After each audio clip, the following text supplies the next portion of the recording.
Сәлеметсіздер ме? Каналға қош келдіңіздер. Бірінші мен сіздерді осы қасиетті Рамазан айымен шын жүректен құттықтағым келіп отыр. Ораза ұстап ниеттенген адамдар болса, ниеттеріңізді Алла қабыл етсін дегім келеді. Енді бүгінгі біздің видео ролигіміз осы өзіміздің үйдегі өсіріп отқан гүлдерге арналады. Сол өте жай өсіп тұрған, жапырағы әлсіреп, жапырақ шығармай, өскісі келмей, жапырақтары бозарып тұрған гүлдерге өте қажет қоспа. Өздеріңіз көрсеңіздер, міне ол бор қышқылы ұнтақ түрінде және де осындай спирттік сұйық түрінде болады. Бұл екеуінде сіздер дәріханалардан ала аласыздар. Қазір біз осы ұнтақталған бор қышқылымен гүлдерімізді суаратын боламыз. Бұны қалай дайындаймыз? 1 литрлік тұнған жылы суға, осындай кішкентай ғана қайнаған ыстық суға осы бор қышқылының ұнтағының 1 грамын ғана аламыз. Ол 1 шай ғана қасықтың ұшымен ғана болады. Оны тек ыстық суда ғана бұл ертіледі. Ал егер салқын суға ертсеңіздер, бұл ермеуі мүмкін. Сондықтан да ыстық суға әбден ертіп алып, 1 литрлік суымызға араластыратын боламыз. Бұл не үшін пайдаланамыз дейтін болсаңыздар, гүлдерді зиянкестерден сақтайды. Гүлдейтін гүлдерге пайдаланады бұны. Гүлдердің өсуін, тамыр жүйесінің тез дамуына көмектеседі. Гүлдерді әртүрлі аурулардан сақтайды. Бұл гүлдейтін гүлдерге берсеңіздер, гүлдеп тұрған гүлдеріңіз көптеген гүлдер шығаратын болады. Міне енді біздің суымыз тұндырылған, жылы су болу керек. Мен әр видеомда сіздерге айтып отырамын.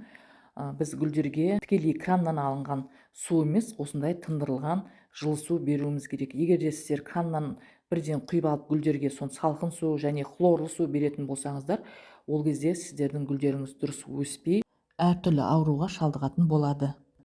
Бұл қоспаны 2 жетіде 1 рет берсек болады. Гүлдейтін гүлдердің барлығы осы наурыз айы мен қыркүйек айына дейін осы қоспамен тыңайтылса, бұл ұзақ уақытқа дейін гүлдеп тұрады. Бұл қоспамен жапырақтарына бүркуге де болады. Бұл қоспаны цикламен, орхидея, бегония, пеларгония, гибискус, антуриум, каланхоя, фиалка, фикус сияқты гүлдер өте жақсы көреді. Осы қоспаны бергеннен кейін, 1 жетіден кейін сіздер гүлдеріңіздің нәтижесін көретін боласыздар. Міне енді өздеріңіз көрсеңіздер, мынау дәннен өсірілген герань. Мен баста бұл гераньның 5 түйір дәнін отырғызғанмын, бірақ ауырып емге кетіп қалып жүргеннен кейін менің балдарым дұрыс қарай алмай, сонымен бір келгенімде осы біреу ғана қалған екен, соны сақтап қалуға тырысып, міне осындай болып дәннен гераньды да өсіріп шығаруға болады екен. Бұл өскін жақсы өсіп келе жатыр. Енді мына екінші өскінді көрсеңіздер, бұл өскін міне мынандай болып гүлін шығарып жатыр. Алдында өспей тұрған бұл өскін. Одан кейін мен бұл гүлді қайтадан егіп, сосын барып әртүрлі тыңайтқыштармен тыңайтқаннан кейін барып, бұл қайттан әдемі жапырақтарын беріп, осындай гүл шығара бастады. Міне осындай гүл шығара бастаған гүлдерге, я болмаса әлі гүлдемей тұрған гүлдерге осы қоспаны берсеңіздер, ол бутондарын шығарып, жақсы гүлдейтін болады. Қыс мезгілінен шыққаннан кейін біз өзіміз гүлдер емес, біздің өзімізде көптеген дәрумендер алып, өзіміздің иммунитетімізді көтеруге тырысамыз. Сол сияқты біз осындай әртүрлі тыңайтқыштарды беріп, осы гүлдерінде иммунитетін көтеруіміз керек. Енді біздің екінші қоспамыз, ол да өте қарапайым қоспа. Өздеріңіз жақсы білесіздер. Мен ол қоспаларды өте жақсы көремін, және де осы үйдегі гүлдеріме беріп отырамын бұл қоспаларды. Тада өздеріңіз менің осы каналымдағы видеоларымды көрсеңіздер, барлық гүлдерге мен әртүрлі дәрумендер беріп отырамын. Бұл екінші қоспамыз, ол 10% аммиак және де янтарин немесе янтар қышқылынан жасалынады. Өздеріңіз білесіздер, аммиак ол азот болғандықтан, ол гүлдердің жапырақтарының тез жетіліп, жасылданып, түсінің өзгеруіне, тез жапырақ ашуына, көп өскін шығаруына көмектеседі. Ал енді бұл екі қоспаның қосындысы, ол әлсіреп тұрған, жапырақтарын аша алмай тұрған, өскін бере алмай тұрған гүлдерге өте жақсы көмектеседі. Енді бізге бұл қоспаларды дайындау үшін 3 миллиграмм янтарин керек. Міне янтарин осындай сары түсті болады, сұйық. Енді осы янтаринге біз 2 миллиграмм аммиак қосамыз. Ол аммиакты біз тек 2 миллиграмм ғана қосуымыз керек. Одан артылып кетсе, ол гүлдердің тамырын күйдіріп жіберуі мүмкін. Сондықтан да мөлшерін өте көп артық беруімізге болмайды. 2 миллиграмм ба, сол 2 миллиграмм аммиак қосуымыз керек.